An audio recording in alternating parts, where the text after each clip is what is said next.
sabi ni Pastor, tatlo nga ba ang dumalaw? May basiyang ba sa Bible? Pastor, paminsan-minsan, magbasa ka rin ng Bible. Huwag puro kay Soriano maniniwala. Ayon dito sa Isaiah chapter 60 verse 10, Salmo chapter 72 verse 10. Pastor, makinig ka. Makinig ka, huwag kay Soriano. Sabi mo, patulayan ko tatlo. Magbilang ka kung ilan ang babasahin ko. Okay. The kings of Tarshish and of the isle bring present. The kings of Sheba and Seba shall offer gifts. Ilang hari ang pumunta? Tatlo. Ayon sa Salmo chapter 72 verse 10. Salmo yan. Na nag-offer ng gifts. Di ba? At ang sabi niya, at ayon dito sa Isaiah chapter 60 verse 2. Basahin natin, Pastor. Isaiah chapter 6 verse 60. Isaiah chapter 60 verse 60. Parang may ayaw paganahin yung ano ko Ito, sir. Pakibasa Isaiah chapter 60 verse 2. Verse 2. Ano sabi? Nangyayari, nagaya ng mga ibong nagsisigala, nagaya ng kalat na pugat. 60 and 7 Sapagkat narito, nagtakpan ng kadiliman ng lupa at ng salimuot na dilim ang mga bayan, ngunit ang Panginoon ay sisikat sa iyo at ang kanyang kalulutian ay makikat sa iyo. Tuloy mo. At ang mga bansa ay paroroon sa iyong liwanag at ang iyong mga hari sa lingkod. Ayun! At ang iyong mga hari ay titingin sa iyong kaninginan. Sinundan ng mga wise man ang ningning para makarating doon sa bahay. Tama si Pastor at ang Biblia sa bahay. Bakit ang Bible hindi naman yan tuloy-tuloy? Narrated lang yan. Kaya kung sinabing pinagpapatay ang 2 taong gulang, yan ay para makasiguro si King Herod na hindi makakalusot na pinanganak ang hari. Kaya si King Herod ay sigurista. Pinapatay niya ang mga 2 years old pababa. Sinabi niya, 2 years old pababa.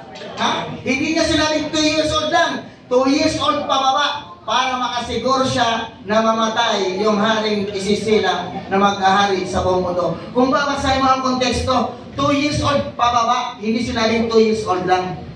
Di ba? Kaya naniguro si King Herod na patayin niya. At pansinin mo, ang ginagawang depiction ng mga Katoliko doon sa Belen ay iyon ay sinamarize na lang. Dahil wala pang mga sasakyan ng araw. Ha? Ang sasakyan ng araw ay mga camel. Ang ginagawa lang ng mga pantas, tumitingin lang sila sa bituin paggabi. Dahil pag umaga, hindi nila nakikita. Kaya matagal bago nila natagpuan ang Batang Jesus doon na sa bahay, doon sa tinitira nila. Hindi na doon sa sinasabi niya sa kuweba. Ano? Dahil matagal ang paglalakbay nila. Kaya nga doon na sila sa kuweba natira. 3 hari ang dumalaw at hindi lang hari, marami pa. And the multitudes of camels. Dahil yaang mga yan na mga marami pa, hindi lang 3. Kaya lang namin in-specify ang 3 dahil nag-offer ng frankincense, myrrh at gold. Kaya doon, at they offer gifts, gold and frankincense. At yung nakikita mong Belen, yan ay pinag-summarize, yan ay ginawa ni St. Francis ng Assisi. Kinuha niya ang konsepto sa Biblia, binuo niya iyon upang maalala na ganitong panahon, ganitong pamamaraan, naging tao ang Diyos. Hindi ibig sabihin ganon. At ang sabi ni Pastor, ang Santa Claus daw namin ay peke. Ito ang peking Santa Claus na gawa ng Protestante. Hindi kami. Ito ang ginawa ng Coca-Cola noong 18th century. Ito ang peking Santa Claus. Ito ang original na Santa Claus ng mga Katoliko, si St. Nicholas ng Myra. Ayan. Ano po? Hindi nyo alam yan. Sa akin kayo magtatanong. Huwag kay Soriano. Ay ano ang kasuotan? Diba? Iba ang Santa Claus ng Katoliko sa Santa Claus ng Protestante na gumawa sa Coca-Cola. Ayan, nakita nyo? Si Pastor hindi nagre-research. Lagi siguro to, ay siguro ito Coca-Cola. Ayan, Pastor. Ito ang gawa ng mga Protestante. At ang tunay na Santa Claus ay ito. Kaya, Pastor, sa akin ka nga magtatanong. Wala na akong TV program gaya ni Soriano. Ayan ang tunay na Santa Claus. Hindi yung mamang matabak na produkto lang ng Coca-Cola. Kaya, Pastor, masyado mo naman kami pinatawa.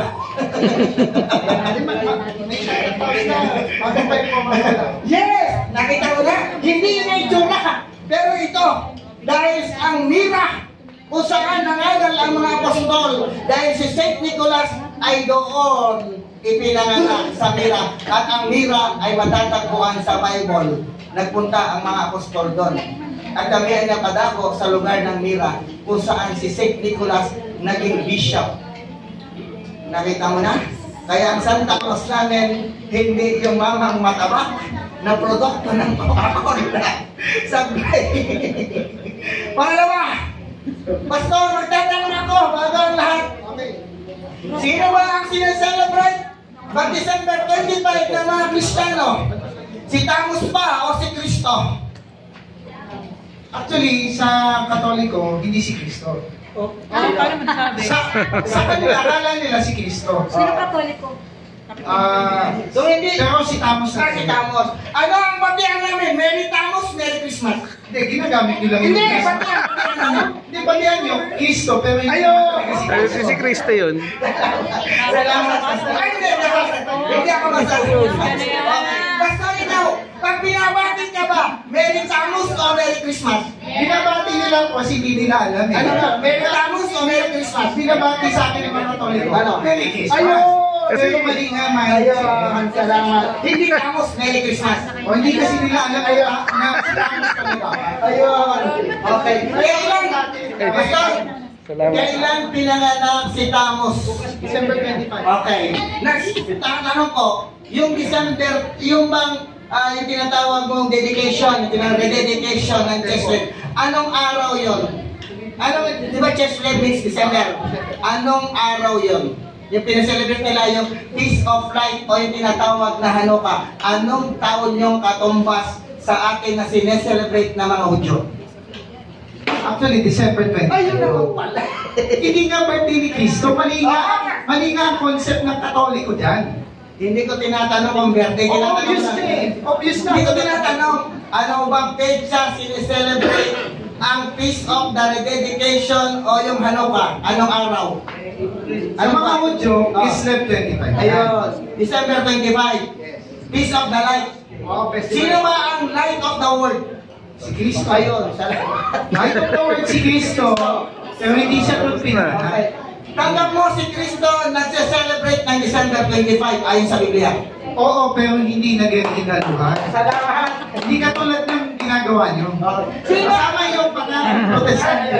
Pastor, sino ang sineselebrate ni Kristo pag December 25? Si Tamus o yung Feast of the Light?